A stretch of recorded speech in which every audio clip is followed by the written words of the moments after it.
أعوذ بالله من الشيطان الرجيم. بسم الله الرحمن الرحيم.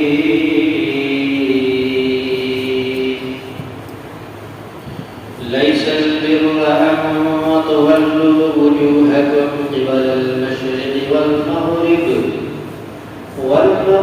ولكن البر من آمن بالله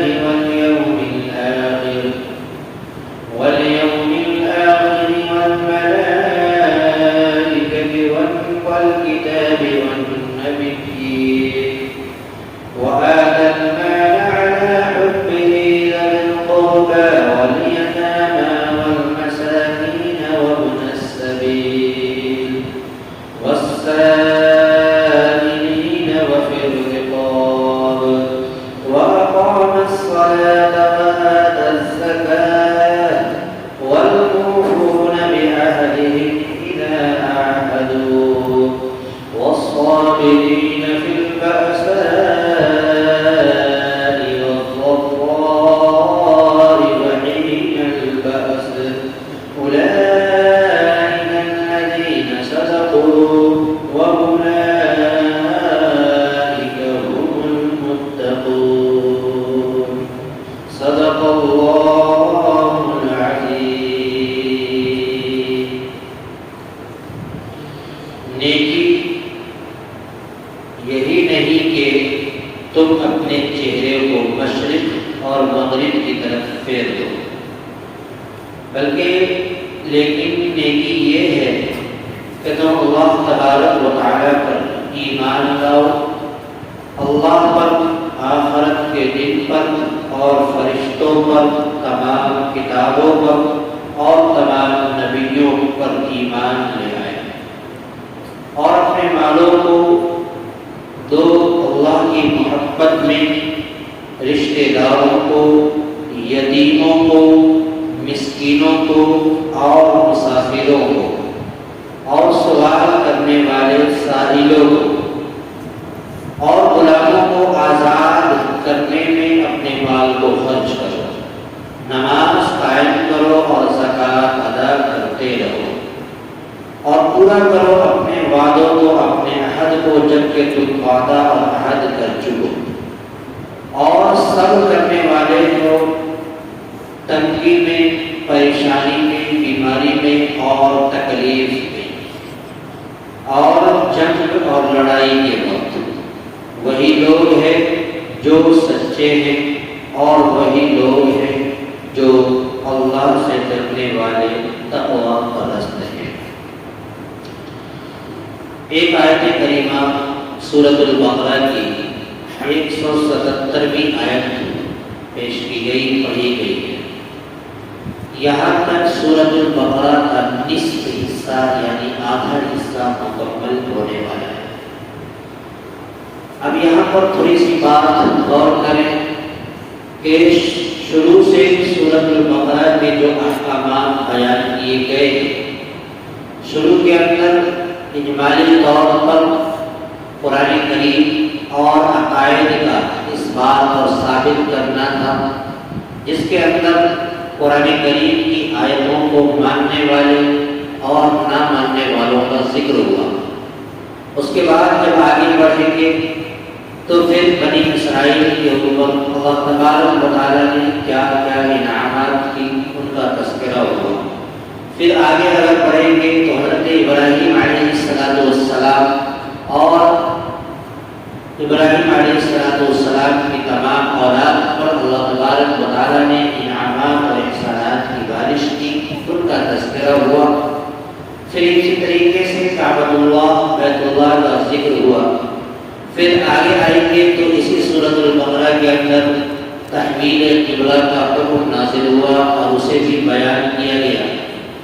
پھر اسی طریقے سے حج اور عمرہ کے تعلق سے صفا اور مروہ کے بارے میں بیان کیا گیا، اور پھر اسی طریقے سے اللہ تبارک و تعالیٰ نے اب تک جو سورۃ البقرہ میں احکام بیان ہوا اس کے اندر وضاحت کے ساتھ مسلمانوں کا، ایمان والوں کا کوئی ایسا تذکرہ نہیں تھا، لیکن آج کی جو آیت کریمہ پڑھی گئی یہاں سے ایک خاص مضمون کی طرف اشارہ ہوا کہ اس مضمون کے اندر اور آج کی اس آیت کریمہ کے اندر بطور خاص ایمان والوں کو اور مسلمانوں کو یہ پیغام ملا اور انہیں یہ بتایا گیا کہ نیکی کیا کرنے کا نام ہے اور نیکی کسے کہتے ہیں، نیکی کون کون سے کاموں کو انجام دیا جائے جو نیکی کے اندر شمار ہوتی ہے اور کون کون سے کاموں کو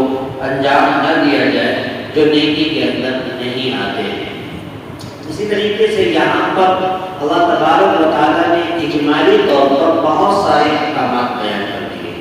اب سورۃ البقرہ کے جب آگے بڑھیں گے تو اسی طریقے سے اب یہاں سے کہیں نہ کہیں عبادت کے بارے میں ذکر ہے، جیسے کہ روزے کا تذکرہ آئے گا، رمضان کے بارے میں اور روزے کے کچھ مسائل بیان ہوں گے۔ اسی طریقے سے طلاق اور نکاح کا بھی تذکرہ اسی سورۃ البقرہ کے اندر کیا جائے گا۔ ایسے ہی جب آگے بڑھیں گے تو عہد و معاہدہ کا، اسی طریقے سے عدت کا جو مسائل عورتوں کے ساتھ پیش آتے ہیں، اسی سورۃ البقرہ کے آگے آپ پڑھیں گے سنیں گے تو آپ کو سمجھ میں آئے گا کہ اللہ تبارک و تعالیٰ نے کتنا اچھا احکامات اور کتنے اچھے تفصیل کے ساتھ بیان کیا ہے۔ تو گویا یہاں سے مسلمانوں کو ایک خاص پیغام ملا اور ایک خاص پیغام کی طرف اشارہ کیا جا رہا ہے۔ جیسے اللہ تبارک و تعالیٰ نے اس آیت کریمہ کے اندر کہا کہ نیکی یہی نہیں ہے، یہ نہیں کہا کہ نیکی قبلے کی طرف منہ کا پھیرنا، مشرق اور مغرب کی طرف اپنے رخ کا پھیرنا یہ نیکی نہیں ہے، بلکہ یہ کہا کہ نیکی یہی نہیں ہے۔ اس کا مطلب یہ ہوا کہ یہ نیکی ہے، یہ بھی نیکی ہے کہ اپنے رخ کو اللہ تبارک و تعالیٰ کی طرف پھیر دیا جائے، مشرق اور مغرب کی طرف پھیر دیا جائے۔ تو گویا نیکی کا مطلب یہ ہوتا ہے کہ اللہ تبارک و تعالیٰ کی اطاعت، رسول اللہ صلی اللہ علیہ وسلم کی فرما برداری، یعنی اللہ کی اطاعت اور رسول اللہ کی اطاعت ہی ہمارے اور آپ کے لیے نیکی کا درجہ رکھتی ہے۔ ورنہ اپنے آپ میں یہ سوچ لیں کہ ہم جو کریں اپنے بشاشت سے، خوشی سے یا اپنے منمان سے جو کریں وہ نیکی ہے، اس کے اندر ثواب نہیں ہے۔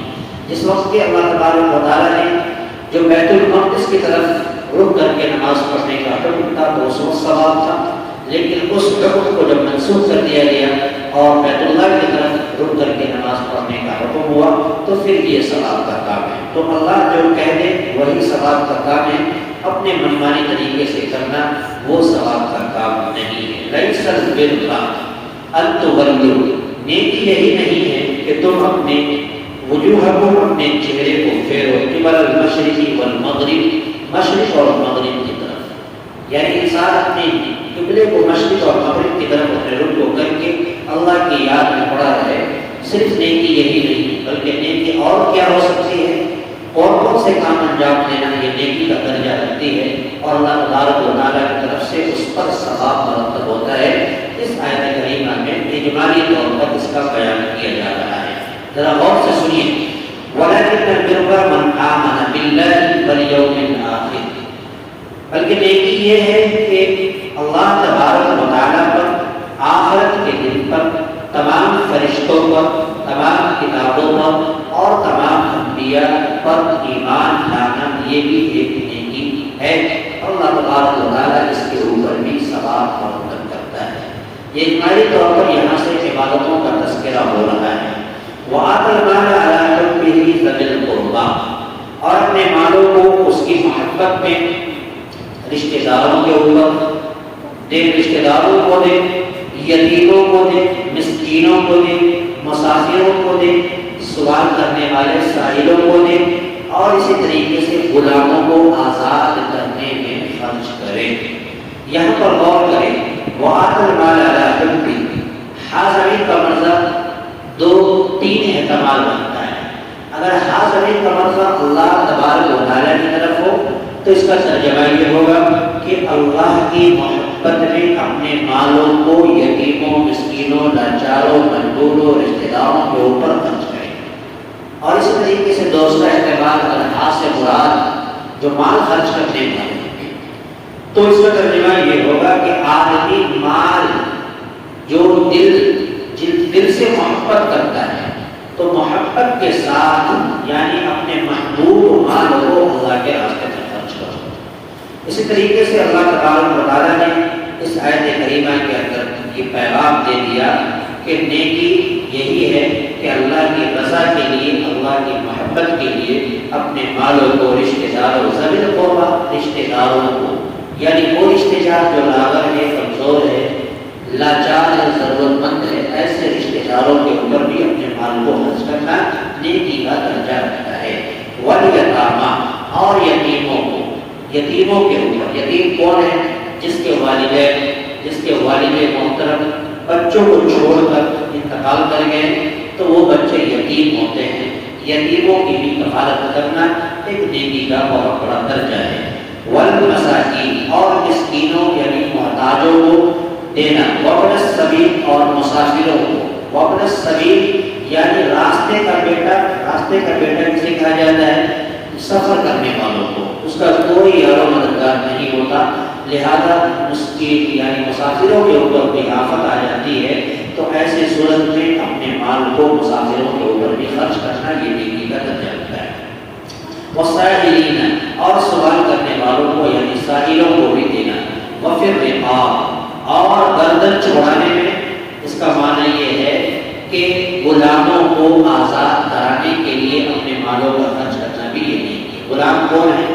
یعنی اس زمانے میں ایک یہ چلتا تھا کہ کسی کو خرید کر غلام بنا لیا جاتا، تو اس غلام کو آقا کو کچھ پیسہ دے کر اس غلام کو آزاد کر دینا، یعنی وہ اپنی مرضی کا مالک بن جاتا تھا۔ اب اس کے بعد وہ کوئی بھی کام کرے وہ آزاد ہے، تو گویا غلاموں کو آزاد کرانا بھی یہ نیکی کا کام ہے۔ وَأَقَامَ الصَّلَاةَ وَآتَى الزَّكَاةَ اور نماز قائم کرو، وَآتَى الزَّكَاةَ اور زکات ادا کرو، وَالْمُوفُونَ بِعَهْدِهِمْ إِذَا عَاهَدُوا اور اپنے عہدوں کو، اپنے وعدوں کو پورا کرو جب کہ تم کسی سے وعدہ کر چکو۔ یعنی اگر ہم اور آپ اپنے وعدہ کر لیتے ہیں کسی سے کسی کام کا تو وعدوں کو پورا کرنا، عہد کو پورا کرنا بھی یہ نیکی کا کام ہے۔ اگر وعدوں کو اور عہد کو پورا نہیں کرتے ہیں تو گویا کہ یہ ایک گناہ کا کام انجام دیتے ہیں۔ لہذا نیکی یہ بھی ہے کہ لوگ وعدہ کریں تو اس وعدے پر مکمل قائم رہے اور اس کو پورا کرنے کی کوشش کریں۔ والصابرین فی البأساء والضراء وحین البأس اور صبر کرنے والے بنیں کس چیز میں؟ فی البأساء سختی کے اندر، بیماری کی حالت میں، مصیبت کی حالت میں، والضراء تکلیف کی حالت میں صبر کرنے والے بنیں، وحین البأس اور جنگ کے وقت، لڑائی کے وقت کسی طرح کی کوئی آفت اور مصیبت آتی ہے اس وقت صبر کرنے والے بننا بھی یہ نیکی کا بہت بڑا اعلیٰ درجہ ہے۔ اولئک الذین صدقوا واولئک هم المتقون کہ وہی لوگ ہیں، یعنی جو بھی صفات پر بیان کی گئی کہ جو لوگ اپنے مالوں کو ان تمام راستوں میں خرچ کرتے ہیں وہی لوگ سچے ہیں۔ واولئک هم المتقون اور ایسے ہی لوگ جو ہے اللہ تبارک و تعالیٰ سے ڈرنے والے، تقویٰ والے ہیں، اپنے دلوں کے اندر اللہ کا خوف اور ڈر رکھتے ہیں۔ گویا کہ آج کے درس قرآن اور آج کے اس سبق سے ہمیں جو یہ پیغام ملا کہ جس طریقے سے ہم اور آپ نماز پڑھتے ہیں، اپنے رخ کو قبلے کی طرف کرتے ہیں، یہ بھی نیکی ہے۔ اس کے ساتھ ساتھ اور بھی بہت ساری نیکی کا کام ہے جو رشتہ داروں، یتیموں، مسکینوں، مسافروں، غلاموں اور مانگنے والوں پر اللہ کے راہ میں اللہ کی محبت کے لیے اپنے مالوں کو خرچ کرنا یہ بھی نیکی کا کام ہے۔ ایسا کام کرنا گویا کہ اللہ کی محبوبیت، اللہ کی رضا حاصل ہوتی ہے۔ اللہ تعالیٰ سے دعا ہے ہماری تعالیٰ پروردگار عالم ہمیں بھی آپ کو بھی کہنے سننے سے زیادہ عمل کی توفیق عطا فرمائے۔ آمین وآخر دعوانا الحمد للہ رب العالمین۔ اللهم صل على سيدنا محمد وعلى آل سيدنا محمد وبارك وسلم۔ ربنا آتنا في الدنيا حسنة وفي الآخرة حسنة وقنا عذاب القبر وقنا عذاب الحشر وقنا عذاب الدين یا الہ العالمین رب کریم مولا کریم پروردگار عالم۔ اے اللہ قرآن مقدس کی آیت کریمہ کا ترجمہ پیش کیا گیا، اے اللہ کچھ تفصیل ہے، اے اللہ تمام باتیں جو کہی گئی سنی گئی ہم سب کو عمل کرنے کی توفیق اور رحمت فرما۔ اے اللہ ہماری زندگی میں قرآن کی محبت عطا فرما، قرآن کی عظمت کو ہمارے دلوں میں محفوظ فرما۔ اے اللہ پورے عالم میں قرآن پاک کی تعلیم کو عام اور فراہم فرما، اے اللہ پورے عالم کے اندر قرآن کی تعلیمات کو اے اللہ عام فرما، اے اللہ ہم تمام لوگوں قرآن فرمودات پر عمل پیدا ہونے کی توفیق عطا فرما، اے اللہ درس قرآن کو ہم سب کے لیے نجات کا، ہم سب کی بخشش کا ذریعہ بنا، اے اللہ جن جن لوگوں سے شرکت کی مولا کریم تمام لوگوں کی مغفرت فرما، تمام لوگوں کی مرحومین کی مغفرت فرما، مولا کریم ہماری دعاؤں کو اپنے حبیب پاک صلی اللہ علیہ وسلم سے قبول عطا فرما۔ ربنا